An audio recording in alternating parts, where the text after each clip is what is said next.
On a clear, moonless night, far from city lights, gaze up at the starry sky. That faint, hazy band stretching across the heavens is our Milky Way galaxy. Through precise observations and calculations, astronomers tell us the Milky Way contains at least 100 billion stars. Each star is a distant sun, and many may have their own planetary families. This number is so vast it transcends the realm of intuitive understanding in our daily lives. We can attempt a simple thought experiment to grasp the scale of this figure. Imagine that the total number of Homo sapiens who have ever lived on Earth is also roughly 100 billion. This means every star in the Milky Way could correspond to a human individual who once existed. When we lift our gaze from the Earth beneath our feet to the vast expanse of the night sky, this analogy raises a profound question. Among these 100 billion worlds, are we truly the only life forms gazing upward and contemplating the cosmos from our pale blue dot? The very notion that we might be the sole intelligent life in the universe carries an inherent arrogance.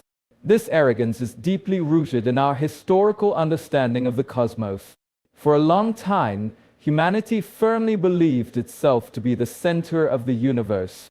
The ancient Greek astronomer Ptolemy systematically proposed the geocentric model.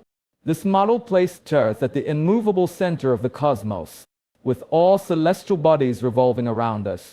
Combined with the religious doctrines of the time, this system became an unquestionable authority.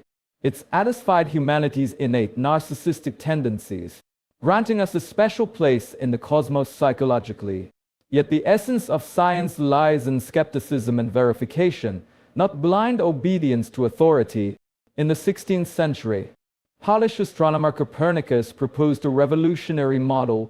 Through complex mathematical calculations, he demonstrated that placing the sun at the cosmic center produced a more harmonious planetary motion. This became the famous heliosthetic theory, though initially suppressed for challenging established authority.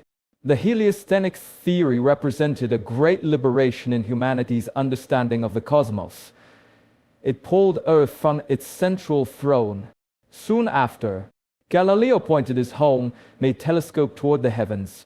He observed satellites orbiting Jupiter, providing direct proof that not all celestial bodies revolved around Earth. He noted Venus's phases resembling those of the Moon, offering crucial observational evidence for the heliosthetic model. The heavens were not as flawless as previously imagined.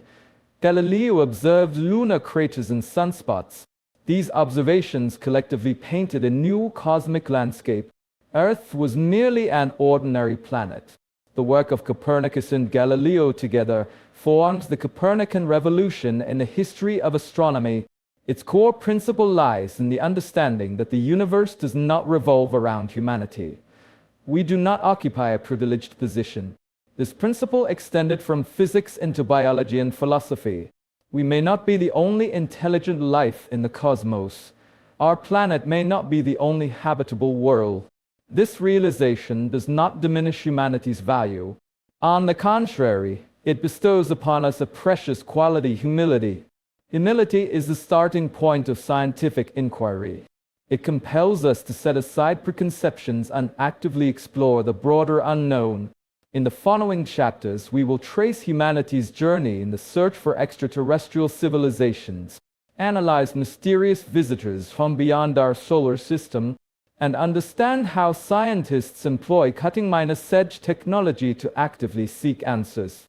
This journey will reveal that the sky is no longer an unreachable realm of myth, but has become a vast laboratory accessible to all for scientific exploration. Human fascination with the stars dates back to antiquity. Yet the systematic scientific quest for extraterrestrial intelligence began in the mid-20th century. In 1959, physicists Giuseppe Coccami and Philip Morrison published a groundbreaking paper in Nature.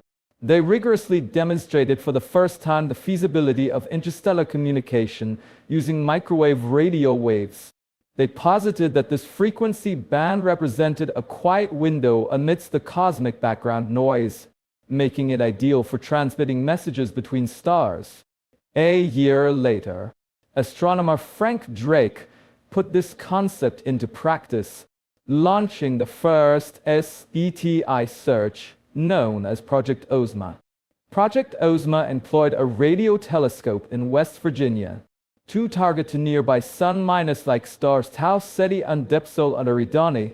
During months of continuous monitoring, scientists attempted to distinguish non-natural signal characteristics from the universe's natural background noise. Drake also proposed a famous formula to estimate the number of extraterrestrial civilizations within the Milky Way potentially capable of contacting us. This formula considers numerous factors, including star formation rates, the proportion of stars with planets, and the probability of life emerging. Although many parameters within the formula remain uncertain, it provides a solid scientific framework for contemplating the question of extraterrestrial civilizations. Since then, the SETI field has undergone decades of development technological iteration, from rudimentary single-channel receivers to today's powerful signal processing systems capable of spanning millions of channels simultaneously. The core logic of this endeavor remains consistent. It rests on a reasonable assumption an advanced civilization might use radio waves as a means of communication or beaconing. However, this approach is inherently passive. It relies on the other party continuously or intentionally broadcasting signals into space, and that we happen to be within the signal's coverage area at the precise moment of transmission. This is akin to staying at home and expecting the phone to ring. This analogy vividly reveals the inherent limitations of traditional SETI strategies. We cannot predict when the phone will ring, nor can we even be certain the other party possesses a telephone. A more fundamental challenge is encapsulated in a famous physicist's question. During a 1950 lunch conversation at Los Alamos National Laboratory, Enrico Fermi posed a seemingly simple query. If the Milky Way truly harbors numerous advanced civilizations, where are they? This question, later termed the Fermi paradox, profoundly exposes an existential contradiction. The Milky Way's ancient vast expanse should theoretically permit other civilizations to have emerged before us and spread throughout the galaxy. Yet we observe no conclusive evidence of their existence. The Fermi paradox itself is not a scientific theory, but a thought-provoking framework. It compels scientists to contemplate the myriad possibilities and filtering mechanisms governing the development of life and civilization.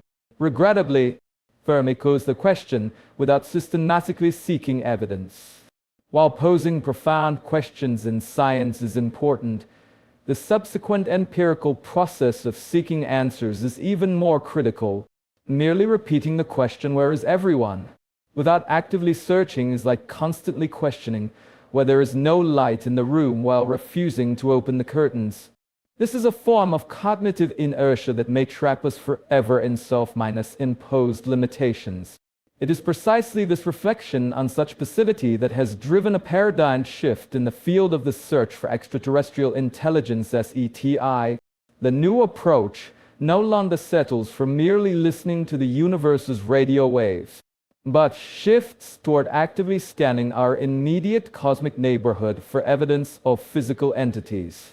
If traditional SETI is waiting for a phone call from distant friends, then the new paradigm is stepping outside to meticulously inspect our backyard, the inner solar system, to see if neighbors have tossed objects our way or accidentally left behind a tennis ball.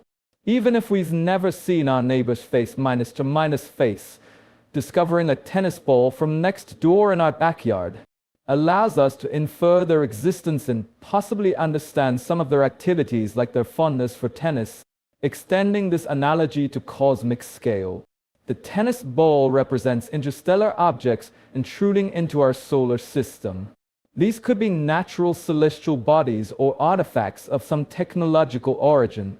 By studying the physical properties, trajectories, and chemical compositions of these objects, we may gain indirect evidence about their points of origin. This paradigm shift in exploration marks our transition from passive listeners to active detectives. It dramatically expands the types of evidence we seek, broadening the search from electromagnetic signals to physical entities. This transformation is also fueled by rapid advances in observational technology. Next-generation astronomical survey instruments, such as the soon-to-be- operational Vera Arub and Observatory, will systematically discover and track these fast-moving interstellar visitors. In the following chapters, we will focus on these interstellar messengers that have already arrived, to analyze why they are so peculiar and how they have transformed our strategies for searching the cosmos. The allure of scientific exploration lies in its perpetual openness to new possibilities and fresh evidence. The search for extraterrestrial civilizations represents the grandest and most humble embodiment of this scientific spirit.